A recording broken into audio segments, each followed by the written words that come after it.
بسم اللہ الرحمن الرحیم ایاک نعبد و ایاک نستعین۔ پاکستان کے سامنے سب سے بڑے چیلنجز آج کیا ہیں؟ نمبر 1 چیلنج کہ ہم نے اپنی ملک کی انوائرمنٹ کا دھیان رکھنا ہے۔ ہم نے فارسٹ کور اس ملک میں دنیا کی ایوریج سے بہت نیچے جا چکا ہے۔ جنگلات جو بنائے تھے انگریز نے وہ بھی ہم نے ختم کر دیا۔ ہم نے اپنے دریاؤں کو پلوٹ کر دیا، پانی کے اندر وہ چیزیں ڈالی ہیں جس کی وجہ سے نیچے جیسے جیسے انڈس نیچے جاتا ہے، جو دریائے سندھ، تو جو نیچے پانی ہے زمین کے نیچے وہ پلوٹ ہوتا جا رہا ہے۔ ایک سپریم کورٹ کی فیصلہ ہے، اس میں سپریم کورٹ نے کہا کہ کس طرح جو گراؤنڈ واٹر ہے سندھ کے اندر وہ 70% پلوٹڈ ہے۔ پھر ہم نے اپنی جو ہوا ہے اس کو پلوٹ کر دیا، اپنے ایٹماسفیئر کو۔ لاہور کے اندر جو پولوشن ہے اب وہ، اور خاص طور پہ سردیوں میں، تو وہ جو ڈینجر لیول سے بھی اوپر چلی جاتی ہے پولوشن۔ اس کا مطلب کہ بچوں کے اوپر، بوڑھوں کے اوپر اس کا بہت برا ان کی صحت کے اوپر اثر آتا ہے۔ اور اس کی وجہ یہ ہے کہ ان پلانڈ سٹی ہے۔ ہم نے اپنے کوئی پچھلے 20 سال میں 70% جو کور تھا، جو فارسٹ کور تھا، جو درخت لگے ہوئے تھے، وہ ختم کر دیا اور کانکریٹ بنا دی وہاں۔ پھر ہم نے پرواہ نہیں کی کہ جو چیزیں پلوٹ کرتی ہیں ایٹماسفیئر کو، مثلا جو بھٹے ہیں اینٹوں کے، اس کے لیے کوئی آلٹرنیٹو نہیں سوچا۔ اور جو آگے ہمارے لیے چیلنجز آ رہے ہیں وہ یہ کہ پاکستان نمبر 5 پہ ہے وہ ملک جو کہ کلائمیٹ چینج سے سب سے زیادہ متاثر ہوگا۔ تو اس لیے ایک گورنمنٹ جو کہ اپنی انسانوں کا سوچتی ہے اور اگلی الیکشن کا نہیں سوچتی، اس گورنمنٹ کے لیے امپورٹنٹ ہے کہ سب سے پہلے آج سے ہم پلاننگ کریں کہ ہم اپنی آنے والی جنریشنز کے لیے کس طرح ایک بہتر پاکستان چھوڑ کے جائیں گے۔ ایک وہ پاکستان جس طرح میں جب بڑا ہوا تھا تو پاکستان کی ماحولیت بالکل فرق تھی۔ لاہور میں جو عام نلکے کا پانی تھا وہ بڑا، یعنی ساری نلکے کا پانی پیتے تھے، بلکہ میرے گھر کے باہر نہر تھی اور میں نے اپنی آنکھوں سے دیکھا ہوا گرمیوں میں لوگ سائیکل سے رکتے تھے اور نہر سے پانی پیتے تھے، اور وہی نہر پھر آہستہ آہستہ پلوٹ ہوتی دیکھی۔ سورج سارا چلا گیا نہر میں۔ دریا راوی، ہمیں یاد ہے بوٹنگ کرتے تھے، چھوٹے ہوتے تھے تو ہم اسپیشل ٹریٹ ہوتی تھی کہ وہ 12 دری میں وہ کشتی میں جائیں، وہی دریائے راوی ایک سیوریج ڈمپ بن چکا ہے۔ تو یہ جو ہم نے اپنی، جو بھی آیا اس نے 5 سال کا سوچا اپنی الیکشن کا، کسی نے آگے نہیں سوچا کہ آگے ہم کس طرح کا پاکستان چھوڑ کے جائیں گے۔ تو ہماری گورنمنٹ کے اوپر یہ سب سے، میرے خیال میں میری گورنمنٹ پہ سب سے بڑی ذمہ داری یہ ہے کہ ہم یہ اپنے ملک کو، اس کے اندر جو یہ انوائرمنٹل ڈیگریڈیشن آئی ہے، اس کو ہم ٹھیک کریں اور اس ملک کو، اپنی قوم کو اس راستے پہ لگائیں کہ ہم یہ سب کچھ پھر واپس اپنی انوائرمنٹ کو، اپنے فارسٹ کور بھی امپروو کریں، اپنے درائے بھی صاف کریں، اپنی جو ایئر پولوشن ہے اس کو بھی ٹھیک کریں۔ تو یہ جو ہمارا انیشیٹو تھا، پاکستان کی تاریخ میں پہلی دفعہ کسی گورنمنٹ نے درخت لگانے کا سوچا، اور بڑا مذاق اڑایا گیا ہمارا شروع میں۔ جب پختونخوا میں ہماری حکومت آئی تو ہم نے فیصلہ کیا کہ 1 ارب درخت اگائیں گے، تو مسلسل مذاق اڑا، اور ابھی بھی جو ہمارے مخالف ہیں وہ مانتے ہی نہیں کہ یہ کوئی ہو سکتا ہے، کیونکہ کسی نے یہ سوچا ہی نہیں ہے ان چیز کا، کیونکہ کسی نے سوچا ہی نہیں آگے 5 سال سے آگے کہ کیا ہوگا۔ تو میں اس میں پہلے تو میں جو پختونخوا کے اندر ہمارا جو بہت کامیاب ایکسپیریمنٹ ہوا 1 ارب درخت لگانے کا، اور وہ جو ہم نے، جس طرح زرتاج نے کہا کہ ہم نے باہر سے آڈٹ کروائی۔ WWF ایک باہر کی انٹرنیشنلی اکنالجڈ NGO ہے، اس نے پہلے 2 دفعہ ویریفائی کیا، اور اس کے علاوہ پھر ورلڈ اکنامک فورم انہوں نے اپنی طرح ویریفائی کر کے اس کو سپورٹ کیا، ہماری جو بلین ٹری سونامی تھی۔ آج ہمارے منسٹر بیٹھے ہوئے ہیں پختونخوا کے جو فاؤنڈر ممبر بھی ہیں تحریک انصاف کے, شاہ فرمان کے ساتھ یہ اشتیاق اڈموڈ, تو انہوں نے ان کو وزیر بنایا میں نے جب 2013 میں, اور انہوں نے پھر ایک اس طرح کی چیزیں ایک جنون سے صرف ہوتی ہیں, ایک 9 to 5 جاب میں ایسی چیزیں نہیں ہوتی. تو پہلے تو مقابلہ کیا انہوں نے ٹمبر مافیا کا, اور اس میں پھر ہم شہادتیں بھی ہوئیں فارسٹ گارڈز کی, اور پھر میں نے ایک تصویر, ایک مجھے پتہ چلا کہ ٹمبر مافیا نے کسی کو ہمارے فارسٹ گارڈ کو مارا, تو میں نے اس کو ٹیکسٹ کیا کہ خود جائے, تو پھر میں نے تصویر دیکھی کہ اشتیاق اڈموڈ ایک کلیشنکوف پکڑ کے جا رہا ہے ان کے پیچھے. تو اس طرح کے ریزالو سے پھر جب اس طرح کی ڈٹرمنیشن ہوتی ہے تو اس لیے وہ سارا ہمارا پروجیکٹ کامیاب ہوا. اب یہ جو نیا انیشیٹو ہے, میں امین اسلم آپ کو خاص طور پہ اس کے اوپر کریڈٹ دیتا ہوں, اور ساتھ ساتھ شاہ فرمان آپ کو بھی جو ہمارے گورنر ہیں KP کے, کیونکہ دیکھیں یہ لوگ عوام درخت تب اگائے گی اور ان کو پھر ان کی حفاظت کرے گی جب عوام کو ان کے بینیفٹ سے پتہ چلے کہ ہمارے لیے کیا ہے. میں بھوکا مر رہا ہوں اور مجھے کوئی کہے جی درخت اگا دو, میں کیوں درخت اگاؤں گا؟ سردی میں میرا برا حال ہے, برف پڑی ہوئی ہے, تو میں کیوں وہ درخت نہیں کاٹوں گا اپنے آپ کو گرم رکھنے کے لیے. تو یہ جو انیشیٹو ہے یہ بڑا ضروری ہے کہ مقامی لوگوں کو اس سے فائدہ ہوگا, لوگوں کو بینیفٹ ہوگا درخت اگانے کا.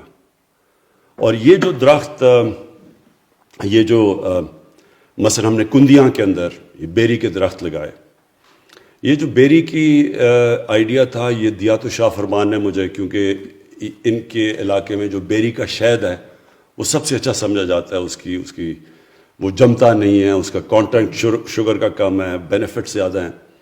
تو ہم نے پھر یہ جو ابھی امین اسلم نے آپ کو پلانٹیشن دکھائی ہے, کندیاں کا ایک بہت بڑا جنگل ہوتا تھا انگریز کے زمانے میں میاں والی میں ڈسٹرکٹ میں, تو یہ بالکل ختم ہو چکا تھا.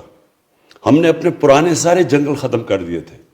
بچپن میں گیا ہوں چھانگا مانگا جنگل میں, بڑے بڑے درخت تھے, سب آہستہ آہستہ جنگل ختم ہو گئے, ان کی زمینیں بھی لے کے لیز کر دی لوگوں کو, پولیٹیکل لوگوں کو. تو یہ جو ریکلیم کیا بعد میں اس کے اندر یہ چیز آئی.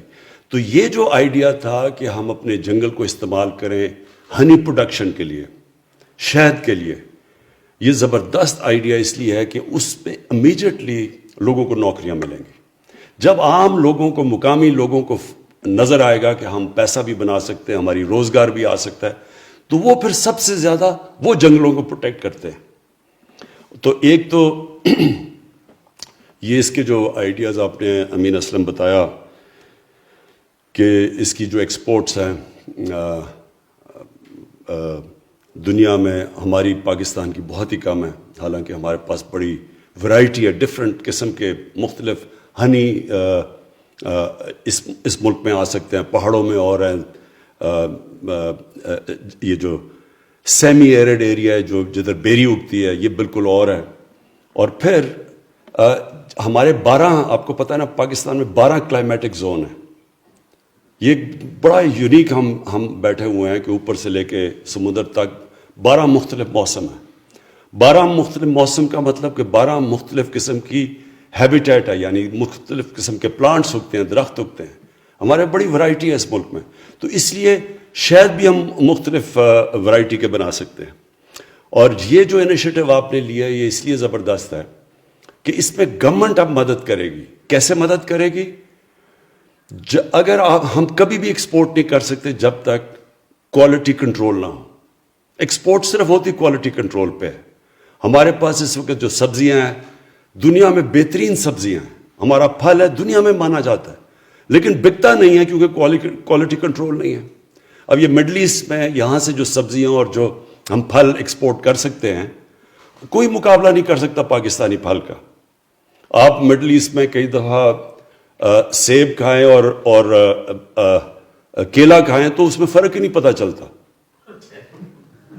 پاکستان کے اندر اتنا ٹیسٹ ہے ہمارے سارے, کیونکہ ہمارا اللہ کا شکر ہے موسم ایسا, لیکن ہم ایکسپورٹ نہیں کر سکتے کیونکہ کوالٹی نہیں ہے. اس لیے اس میں پوری گورنمنٹ کو مدد کرنی پڑے گی، ministry of science and technology, کہ وہ کوالٹی کنٹرول میں مدد کرے. جیسے ہی کوالٹی کنٹرول آئے گی امیجیٹلی ایکسپورٹ کے لیے ہمارے پاس ہر قسم کا، شاید ہی نہیں صرف، ہر پروڈکٹ ایکسپورٹ کے لیے ہمارے پاس ہو جائے گا. اور یہ ہمارا دوسرا بڑا ایشو ہے. ایک یہ ہے کہ ہم نے اپنی انوائرمنٹ کو بچانا ہے، دوسرا اس ملک میں ایکسپورٹس بڑھانی ہے. کیونکہ جب تک ہم اپنی ایکسپورٹس نہیں بڑھائیں گے پاکستان ایک امیر ملک نہیں بن سکتا. اگر ہم باہر سے زیادہ چیزیں امپورٹ کریں گے اور ایکسپورٹ کم کریں گے کبھی بھی ملک کی دولت نہیں بنے گی، ویلتھ کریشن نہیں ہوگی ملک میں. تو ہم ہمیشہ پھنسے رہیں گے. یہ جو ہمارا مشکل پڑ جاتی ہے کرنٹ اکاؤنٹ کے اوپر کہ ڈیفیسٹ میں چلا جاتا ہے، پھر قرضے لینے پڑتے ہیں. اس لیے یہ دوسرا اس کا مقصد ہوگا کہ یہ جو بھی چیز پاکستان میں، جو بھی چیز جس سے ایکسپورٹس بڑھتی ہیں اس سے ملک کو فائدہ، ایکسپورٹس کا فائدہ. اور پھر تیسری چیز، ہمارے ملک میں ایک ینگ پاپولیشن ہے، دنیا میں سیکنڈ ینگسٹ پاپولیشن ہے. تو لوگوں کو روزگار چاہیے، یوتھ کو روزگار چاہیے. تو یہ تیسری چیز بھی پوری کرتا ہے کہ ان علاقوں میں، جن علاقوں میں ہم شاید کہ انشاءاللہ یہ کریں گے ہارویسٹ بیری کے، اور یہ علاقے یہاں بڑی غربت ہے، یہ علاقے پیچھے رہ گئے ہیں. یہ میں نے دیکھے ہوئے ہیں جدھر ابھی کندیام جیسے بھی، وہاں بڑا ایک ریگستان، کم بارش کم ہوتی ہے. تو ان علاقوں کے اندر نوجوانوں کو نوکریاں ملیں گی. اور یہ تیسری چیز ہے کہ ہم ملک میں روزگار اپنا بڑھائیں گے. تو ہر طرح یہ ایک پروجیکٹ ہے جس کے لیے جو ہر طرح ہمارے ملک کی مدد ہوگی. میں یہاں ایڈ بھی کر دوں کہ ہمیں اپنی درخت اگانے میں دو اور چیزوں کے اوپر زور ڈالنا چاہیے. اور ایک کا اس کا بھی شاہ فرمان بات کرتا ہے، آلیوز کا. اس وقت ہمیں مشکل کیا ہے کہ ہم جو ایڈیبل آئل ہے وہ امپورٹ کرتے ہیں. جب ہم امپورٹ کرتے ہیں تو وہ سارا پریشر پڑتا ہے ہمارے کرنٹ اکاؤنٹ کے اوپر. ہم اس وقت پتہ نہیں تین ارب ڈالر کی ہم امپورٹ کرتے ہیں جو ایڈیبل آئل ہے، جو گھی ہے. اب مشکل یہ ہوتی ہے کہ جیسے ہی روپے نیچے جاتا ہے تو جو بھی امپورٹ ہوتی ہے وہ مہنگی ہو جاتی ہے.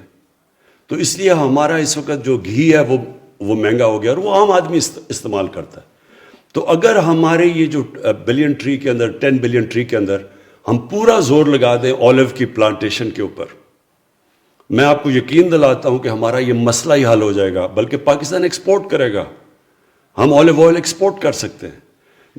ہم نے ایک ایکسپرٹ بلایا آلیوز کے اوپر، کینیڈا میں ایک پاکستانی ہیں جو ادھر رہتے ہیں. تو انہوں نے مجھے بتایا کہ جو دریائے سندھ کی جو رائٹ سائڈ ہے، یہ جو سارا سلیمان رینج ہے، یہ بہترین علاقہ ہے آلیوز کے لیے.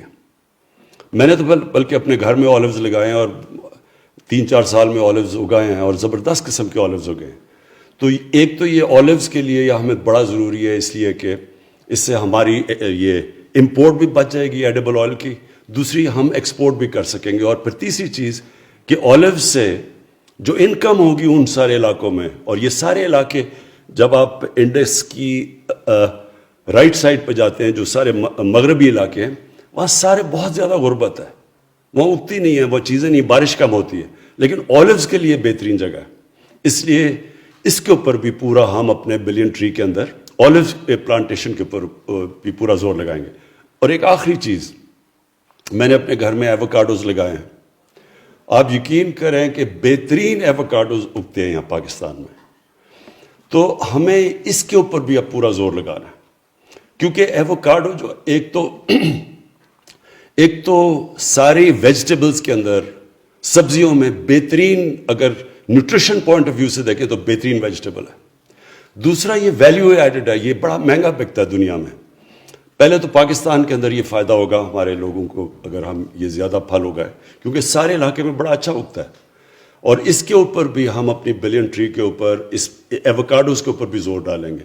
کیونکہ ایووکاڈو پروڈکشن ایک ایسی چیز ہے کہ اگر ہم نے اس سے زیادہ کر لی تو یہ وہ پھل ہے، یہ سبزی ہے جو بہت زیادہ اس کا، یعنی اس کا اگر ہم اس کی ایکسپورٹ شروع کر دیں تو پاکستان کی آمدنی میں بہت اضافہ ہوگا.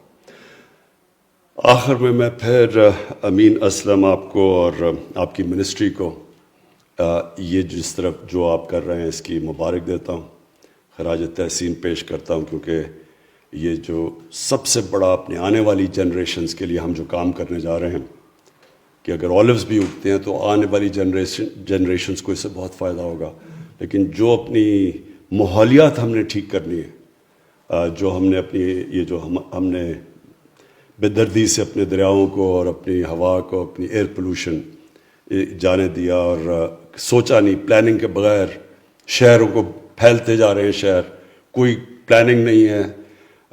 میں حیران ہو گیا کہ میں نے پوچھا شہروں کے ماسٹر پلان ہی نہیں ہے شہروں کے، مطلب یہ کہ شہر پھیلتا جا رہا ہے، جو کھانے جدھر ہم اپنی فصلیں اگاتے تھے لا کے وہ سارے سوسائٹیز میں کنورٹ ہو رہے ہیں، تو آخر میں ایک بڑھتی ہوئی آبادی کو ہم کیسے کھانا دیں گے؟ تو اس کے لیے اب ہم نے اس کے اوپر بھی پورا زور لگایا کہ ماسٹر پلانز بنے شہروں کے، تاکہ ہم شہروں کو ریسٹرکٹ کر سکیں، اوپر لے جا سکیں اور اپنا جو ہمارا زرعی علاقہ ہے اس کو بچا سکیں۔ شکریہ۔